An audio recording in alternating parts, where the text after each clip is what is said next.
آج ایک عدالت میں ایک معجزہ ہو گیا. سیلز ڈیڈ فروری میں ہوتی ہے اور سٹیمپ پیپر مارچ میں خریدا جاتا ہے. حکمران خاندان نے جو ڈیل کیا ہے سٹیمپ پیپر اس کے بعد بنائے گئے ہیں. عمران خان کا کوئی مقصد نہیں ہے. نواز شریف فوبیا ہے انہیں شاید رات کو بھی نواز شریف صاحب خواب میں آتے ہیں. وہاں پہ ایکسائٹمنٹ کا یہ عالم ہے, ہر 5 منٹ کے بعد پورے کا پورا جو ہے ٹپر کھڑا ہو جاتا ہے, پھر بیٹھ جاتا ہے, پھر کھڑا ہو جاتا ہے. یا بیٹا باپ کو 52 کروڑ بھیج رہا ہے. باپ کوئی غریب آدمی ہے, یا تو ہونا بیچارے کے پاس کوئی بے نظیر انکم سپورٹ پروگرام پہ ہو. 52 کروڑ روپیہ ڈکلیئر ہوا ہے, ٹیکس ریٹرنز میں ڈکلیئر ہوا ہے, آڈیٹڈ بیلنس شیٹس کے اندر جو ہے وہ آؤٹ فلو ہے کیش کا. اللہ تعالیٰ آپ کو بھی اس طرح کو بیٹا دے جو آپ کو اتنے پیسے دے. اور سٹیل مل ہے حسین شریف کی, گلف سٹیل, جو یہ کہتے ہیں $9 ملین کا نفع ہوا تھا, جو انہی کے کاغذات کے مطابق نقصان میں تھی. ہماری کیلکولیشن ہے وہ بچے دیتی جا رہی ہے. جب ثبوت دینے کی باری آتی ہے آپ کے پلے کچھ نہیں نکلتا. پلے کچھ نہیں ہے مگر الزام ہی الزام ہے اور جھوٹ ہی جھوٹ ہے. ایک بیٹا ہے مسلسل گفٹ پہ گفٹ دے رہے ہیں 55 کروڑ سے زیادہ. شوکت خانم کا $7 ملین باہر بھیجا تھا یا باہر ہی کنزیوم کر لیا تھا, اس کا تو جواب دیں. 2012 سے میں ان سے جواب مانگ رہا ہوں. السلام علیکم. پروگرام اپنا اپنا گریبان میں متی اللہ جان. آپ نے پروگرام کے شروع میں ایک شور شرابہ سنا. مختلف سیاسی جماعتوں کے قائدین سپریم کورٹ کے باہر اپنی اپنی مجلس لگائے بیٹھے تھے, میڈیا کے سوالوں کے جواب دے رہے تھے, الزامات کا تبادلہ ہو رہا تھا. ہر سپریم کورٹ کی سماعت کے بعد ایک نئے انکشاف اور نئی امید کے ساتھ تمام لیڈران میڈیا کے سامنے آتے ہیں اور اپنے اپنے انداز سے سپریم کورٹ کی کارروائی کو پیش کرتے ہیں. ہر کوئی اس کو اپنی کامیابی قرار دیتا ہے. مگر یہ سب کچھ پہلی بار نہیں ہو رہا. اس سے پہلے بھی جب 2013 کے انتخابات میں دھاندلی کے الزامات سے متعلق سپریم کورٹ کے 3 رکنی ججوں پر مشتمل ایک کمیشن نے تحقیقات کا آغاز کیا تھا, تو اس وقت بھی میڈیا کو یہی کچھ دیکھنے کو ملا تھا. آج کے دن بھی جو سماعت ہوئی اس میں خاص طور پر جو حسین نواز کی طرف سے وزیر اعظم نواز شریف کو 2011 سے 2014 کے درمیان 52 کروڑ روپے مختلف وقتوں میں جو بھیجے گئے بطور تحفہ بطور گفٹ, اس کے اوپر سوال جواب ہوئے اور وزیر اعظم کے وکیل نے اس حوالے سے عدالت کو مطمئن کرنے کی کوشش کی. اور پھر اس کے بعد مریم نواز شریف کے زیر کفالت ہونے کا معاملہ بھی سامنے آیا, اور جو گوشواروں میں مریم نواز شریف کے گوشواروں میں جو 85 کنال زرعی زمین لاہور میں مریم نواز شریف کے نام کی گئی, وزیر اعظم نواز شریف نے اپنے پیسوں سے, اس حوالے سے بھی دلائل ہوئے. آج کے پروگرام میں ہم کوشش کریں گے کہ سیاستدانوں کے بیانات اپنی جگہ, مگر آخر سپریم کورٹ کے جو 5 معزز جج صاحبان ہیں وہ کن چیزوں پر فوکس کر رہے ہیں, اور عام اور سادہ زبان میں ہماری کوشش ہوگی ہم اپنے پروگرام میں اپنے ناظرین کو بتا سکیں کہ معاملات کہاں تک پہنچے ہیں سپریم کورٹ کی کارروائی میں. کیونکہ جو سیاستدانوں کے بیانات آپ نے دیکھے, ان سے تو کچھ پتہ نہیں چل رہا کہ کیس کس طرف جا رہا ہے. مگر آج کے ہمارے اس پروگرام میں ہم فوکس کریں گے کہ آج کیا بحث ہوئی, اور اس سے پہلے کون سے ایشو زیر بحث آئے, اور آنے والے دنوں میں کون کیا بحث کر سکتا ہے. مہمانوں کا تعارف ہم کراتے چلیں. ہمارے ساتھ اسلام آباد اسٹوڈیوز میں موجود ہیں امجد علی خان صاحب, جو رکن قومی اسمبلی ہیں, تحریک انصاف سے ان کا تعلق ہے. شکریہ. ان کے ساتھ تشریف رکھتے ہیں سینئر صحافی ہیں اور سپریم کورٹ کے رپورٹر ہیں, نیوز 1 ٹیلی ویژن سے ان کا تعلق ہے, اے وحید مراد. اور ہمیں لاہور سے جوائن کیا ہے براہ راست رکن قومی اسمبلی حکمران جماعت سے محمد معین وٹو صاحب. تمام مہمانوں کا بہت شکریہ. میں گفتگو کا آغاز کروں گا اے وحید مراد سے, جو کہ آج سارا دن سپریم کورٹ میں موجود رہے اور اپنی آنکھوں سے انہوں نے کارروائی بھی دیکھی. وحید مراد آج کل اس کارروائی کے حوالے سے باقاعدگی سے ایک بلاگ بھی لکھ رہے ہیں, اور اس میں تفصیلاً جو ہے معاملات کو ڈسکس بھی کیا جاتا ہے. وحید مراد صاحب, پہلے تو میں آپ سے پوچھنا چاہوں گا, آج کی جو کارروائی تھی اس میں زیادہ تر سوال جواب یہ 2011 سے لے کر 2014 کے درمیان جو 52 کروڑ روپے حسین نواز نے نواز شریف صاحب کو بھیجے, اور اس معاملے کے اوپر بحث ہوئی، اور یہ بحث اس رقم کا شاید لندن فلیٹ سے کوئی تعلق نہیں ہے، کیونکہ وہ تو 2006 میں ایک دعویٰ ہے خریدے گئے یا 93 میں. یہ جو رقم لندن سے پاکستان وزیر اعظم نواز شریف کو بطور گفٹ بھیجی گئی، اس میں ٹیکس ایویژن یعنی ٹیکس چوری کے الزامات ہیں، منی لانڈرنگ کے الزامات ہیں، اور شاید یہ ایک شک ہے کہ یہاں سے پیسہ ہنڈی کے ذریعے باہر گیا اور وہ پھر 4 سال کے اندر مختلف اقساط میں واپس اس کو وائٹ کر کے بینکنگ چینل کے ذریعے لایا گیا. تو کتنی اہمیت ہے اس الزام کی، اور اس الزام کا کتنا واضح جواب دیا وزیر اعظم کے وکیل ایڈوکیٹ مختوم علی خان نے آج؟ جی، بنیادی طور پر آپ نے جو بات کی کہ لندن سے حسین نواز نے، یہ اصل میں لندن سے نہیں بھیجے، یہ انہوں نے سعودی عرب سے بھیجے. اس سوال کا بھی انہوں نے یہی جواب دیا ہے. جسٹس اعجاز الحسن نے جب وزیر اعظم کے وکیل سے پوچھا کہ آپ جو ہمیں ٹرانزیکشنز بتا رہے ہیں کہ یہ بینکنگ چینل سے ہوئی، پہلے تو انہوں نے پوچھا کہ یہ کیسے ہوئی اور کہاں سے پیسہ آیا. اس کا انہوں نے آسان سا جواب دے دیا کہ یہ ان کے بیٹے حسین نواز نے بھیجا اور سعودی عرب سے آیا. اس کے بعد انہوں نے کہا کہ یہ بینکنگ ٹرانزیکشن کے ذریعے آیا. تو اس پہ یہ ان کا فوکس تھا. لیکن جو سب سے اہم سوال تھا وہ بعد میں ہوا، اس کے پروسیڈنگ کے آخر میں ہوا سماعت کے، جس میں یہ پوچھا گیا کہ اس کی جنریٹ کیسے ہوا، ذرائع آمدن کیا ہے، سورس کیا ہوا ہے، ماخذ کیا ہے اس کا. اس پہ انہوں نے کہا کہ ان کا وہاں پر کاروبار ہے. جب ان سے پوچھا کہ کاروبار کیا ہے تو 2-3 بار پہلے بھی پوچھا گیا تھا. انہوں نے کہا وکیل ان کے موجود ہیں حسین نواز کے، وہ اس کا حسین نواز کے وکیل جواب دیں گے. اور مختوم علی خان نے کہا میں وزیر اعظم کی نمائندگی کر رہا ہوں، اس لیے حسین نواز اس 52 کروڑ روپے کی سورس کے حوالے سے بتائیں. لیکن ایک موقع پر انہوں نے بالکل آخر میں پھر کہا کہ ان کی حسین نواز کی ایک سٹیل مل بھی ہے سعودی عرب میں اور دیگر بھی کاروبار ہیں. انہوں نے یہ کہا کہ بہت سے کاروبار ہیں، اور ایک جملہ انہوں نے یہ بھی کہا کہ ان کی وہاں سٹیل مل بھی. تو یہ سٹیل مل کوئی نئی ہے جو سامنے آئی ہے، پہلے اس کا ذکر نہیں ہوا کبھی. اب یہ جب حسین نواز کے وکیل آئیں گے تو وہ عدالت کو شاید اس حوالے سے تفصیلاً آگاہ کریں گے کون کون سے کاروبار ہیں، کیونکہ آج مخدوم علی خان نے کہا کہ ان کے بہت سے کاروبار ہیں، حسین نواز کے سعودی عرب میں بہت سے کاروبار ہیں، اور ایک انہوں نے کہا کہ سٹیل مل بھی ہے. اچھا، تو 52 کروڑ روپے کا جو گفٹ جو پاکستان میں وزیر اعظم کو دیا گیا حسین نواز کی طرف سے، اس کی اہمیت کیا ہے، الزام کیا ہے اس رقم کے حوالے سے؟ الزام یہ ہے کہ جو تحریک انصاف یا عمران خان کی درخواست پٹیشن ہے، اس میں یہ کہا گیا ہے کہ جو یہ مختلف اوقات میں 4 سال میں یہ پیسے آئے ہیں جن کی کل اماؤنٹ 52 کروڑ روپے بنتی ہے، تو اس پہ جو ہے وہ کہہ رہے ہیں ٹیکس ایویژن ہوا ہے، یعنی ٹیکس چرایا یا چھپایا گیا ہے، اس پہ ٹیکس ادا نہیں کیا گیا. ان کا یہ موقف ہے. مگر یہ جب آئے تو بینکوں کے راستے آئے. درخواست گزار کا یہ کہنا ہے کہ یہ اس کو انہوں نے گفٹ ظاہر کیا ہے، جبکہ یہ ذریعہ آمدن ہے یا یہ آمدن ہے، انکم ہے، اس کو انکم شو کر کے اس پہ ٹیکس دینا چاہیے تھا. لیکن وزیر اعظم کے وکیل یہ کہہ رہے ہیں کہ ہم نے اس کو تحفہ دکھایا ہے اپنے گوشواروں میں، ٹیکس گوشواروں میں، اور تحفہ اس لیے درست دکھایا ہے کہ اس پہ ٹیکس لگتا نہیں ہے کیونکہ یہ بینکنگ چینل کے ذریعے ہے، اور یہ سب کو معلوم ہے جو بینکنگ چینل کے ذریعے پیسے آتے ہیں، جس طرح بیرونی ملک پاکستانی جو مقیم ہیں وہ زر مبادلہ بیچتے ہیں تو اس پہ ٹیکس نہیں لگتا. اچھا، کچھ ججوں کی طرف سے یہ بھی ریمارکس دیے گئے کہ یہ تاثر ملتا ہے، ایک امپریشن ہے کہ یہ پیسہ یہاں سے ناجائز ذرائع سے پاکستان سے باہر گیا اور پھر اس کو جائز طریقے سے واپس وائٹ کیا گیا، کالے دھن کو سفید کیا گیا واپس بینکوں کے ذریعے لا کے. تو اس سے خدشے کی کیا اہمیت ہے اس کیس میں؟ یہ جس وقت ان کے پاس بنیادی طور پر مسئلہ یہ ہے کہ کوئی ایسی چیز دستاویز نہیں ہے یا کوئی ایسے ان کے سامنے ریکارڈ پہ چیز نہیں ہے کہ جس سے وہ یہ ثابت کر سکیں کہ یہ کیسے پیسے وہاں سے آئے یا یہاں سے گئے، تو اس پہ انہوں نے مفروضوں پہ بات کی ہے. اور انہوں نے خود بھی کہا کہ ہم ایزیوم کر رہے ہیں، یہ ہم فرض کر رہے ہیں کہ یہ پیسے جیسے دنیا بھر میں ہوتا ہے کہ کالا دھن یہاں سے بھیجا جاتا ہے اور وائٹ کر کے واپس اس کو بینکنگ چینل کے ذریعے منگوایا جاتا ہے. تو اس پہ وزیر اعظم کے وکیل نے کہا کہ اس کے لیے قانون اینٹی منی لانڈرنگ جو قانون ہے، ایکٹ جو ہے وہ موجود ہے، تو اس پہ اس کی تحقیق ہو سکتی ہے. اچھا، کوئکلی یہ بتا دیں کہ ایک ذکر جو سراج الحق صاحب نے بھی کیا اور عمران خان کی پارٹی کی طرف سے بھی کہا گیا کہ یہ جو سیل ڈیڈ جو ہے زرعی زمین 85 کنال جو مریم نواز کے نام کی گئی 2012 میں یا 11 میں، تو اس میں سیل ڈیڈ جو ہے وہ بعد کی تاریخ میں ہے اور وہ ٹرانسفر جو ہے پہلے ہوئی ہے، وہ کیا ہے؟ یہ عدالت کے سامنے جو انہوں نے دستاویزات جمع کروائی ہیں، رجسٹریاں جو جمع کروائی ہیں، جو وہاں پر انتقالات ہوئے ہیں، رجسٹری ہوئی ہے زمین کی،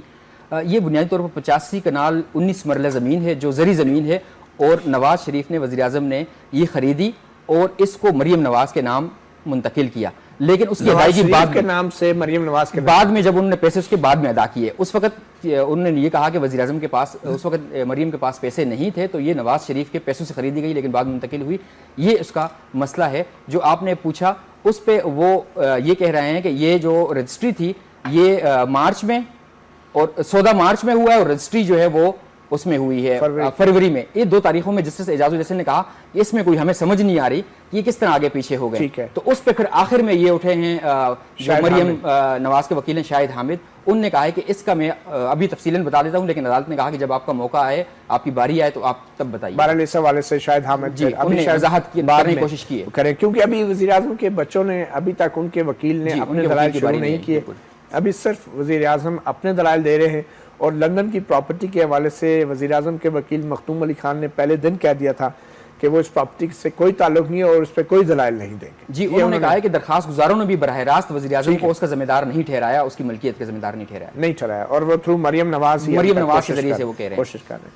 امجد علی خان صاحب, یہ جو ایک قسم کا تاثر بنایا جاتا ہے ہر سماعت کے بعد, عمران خان صاحب بھی باہر آ کے کہتے ہیں کہ آج یہ ہو گیا, آج وہ ہو گیا, آج پکڑے گئے, تو ایک کس حد تک آپ کو توقع ہے کہ بغیر کمیشن کی تحقیقات کے, جس میں دستاویزات کی تصدیق اور دستاویزات کو طلب کیا جاتا ہے یا باہر جا کے تحقیقات ہونی تھی, یہ 5 ججز حضرات جو ہیں واقعی کسی ٹھوس نتیجے پہ پہنچ پائیں گے؟ آپ کو ابھی بھی امید ہے؟ اور خاص کر روزانہ کی سماعت کے بعد تو آپ کے لیڈر باہر آ کے خوشخبریاں کا ڈھیر لگا دیتے ہیں. بسم اللہ الرحمن الرحیم. متی اللہ جان بھائی, آپ نے ایک بڑی خوبصورت بات کی. بات انٹرنیشنلی جس کے اوپر آج کافی عرصہ بیت چکا ہے, اس کے اوپر اتنی بحث ہو چکی ہے, اور گورنمنٹ ایک جھوٹ کو چھپانے کے لیے کوئی لاکھوں جھوٹ بول چکی ہے. دیکھیں, جیسا ابھی عدالت کے اندر بھی ایک بحث ہوئی, جج صاحب کے ریمارکس بھی ہوئے کہ جی میاں صاحب نے تو کہا تھا کہ نیشنل اسمبلی کے اندر جی کہ میری جو زندگی ہے بالکل پوری کتاب ہے, اور جج صاحب نے کہا کہ ہمیں سمجھیے کہ آپ کی زندگی میں کچھ جو صفحات ہیں وہ غائب ہیں. تو دیکھیں, سمپل بات تھی کہ انہوں نے اپنی منی ٹریل دکھانی تھی, آج تک وہ جسے نہیں دکھا سکے. کہیں پہ اگر ہے تو مجھے بتا دیں. کس چیز کی منی ٹریل؟ جو ہمارا کنسرشیم تھا جس نے یہ ساری چیزیں پاناما کے سلسلے میں جو انہوں نے فلیٹس وہاں پہ خریدے تھے لنڈن کے اندر, آج تک کوئی دکھا سکے. انہوں نے ایک خط, ان کی سورس کیا تھی, کیا سورس آف انکم کیا ہے, انہوں نے پھر مطلب آپ نے اس حوالے سے کوئی ثبوت پیش کیا؟ دیکھیں, اس سے بڑا کیا ثبوت ہے کہ یہ پیسہ چوری ہو کے گیا. اچھا, ثبوت کیا آپ نے پیش کیا؟ انہوں نے جو تقریر کی اپنی, کیونکہ ہماری ججوں نے بھی کہہ دیا کہ انہیں یہ لگتا ہے کہ دونوں سائڈ جو ہیں وہ سچ تک پہنچنے میں دلچسپی نہیں لیتی, اور آپ کے حوالے سے تو ایک معزز جج صاحب نے کہا کہ لگتا ہے پی ٹی آئی نے بھی ایک جوا کھیلا ہے کہ باقی کا ہم جج کریں. یہ ایک ریمارکس دیے جج صاحب نے کہ پی ٹی آئی قوم کو کبھی جدہ سے پھر کبھی دبئی لے کے جاتے ہیں, پھر کبھی قطر لے کے جاتے ہیں, پھر کبھی لنڈن لے کے جاتے ہیں. قوم کو صحیح راستے میں کیوں نہیں ڈال رہے؟ ہم نے تو ساری چیزیں سامنے رکھ دی ہیں کہ جی یہ اپنا یہ چیزیں بتا دیں کدھر سے. ہم نے جب سٹارٹ کیا تھا, اور آج دیکھیں, آج قوم کے سامنے بہت ساری چیزیں سامنے آ رہی ہیں کہ تیزی سے کبھی ان کی سٹیل مل, ابھی جیسے آج ابھی ان کی ایک نئی سٹیل مل جو ہے وہ بھی سعودیہ کے اندر سے برآمد ہو رہی ہے.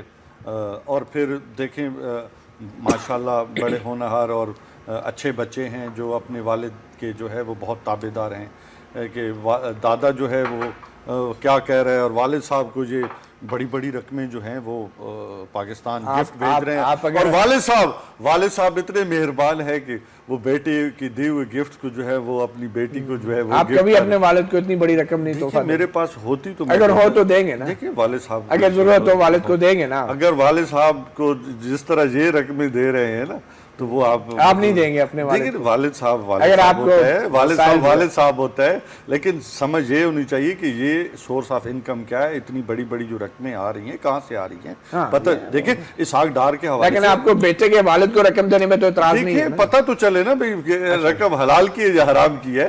دیکھیں یہ بھی اسحاق ڈار صاحب جو جنہوں نے اعتراف کیا تھا اور پھر این آر او کے اوپر یہ باہر چلے گئے تھے. اور دیکھیں آج بھی بہت سارے سوالات جو ہیں وہ قوم کے سامنے, بیسیکلی تو قوم سمجھ چکی ہے کہ یہ ہمارا پیسہ ہے اور یہ چوری کر کے باہر لے جا چکے ہیں, اور یہ بالکل سمجھ چکے ہیں, اس میں نو ڈاؤٹ. یہ سپریم کورٹ کے فیصلے کی ضرورت نہیں ہے. دیکھیں سپریم کورٹ کے اندر سے بڑی کیا ہے کہ اس کے قوم کے سامنے آج جو چیزیں آ رہی ہیں, جس طرح یہ ان کے پیسے بچے دے رہے ہیں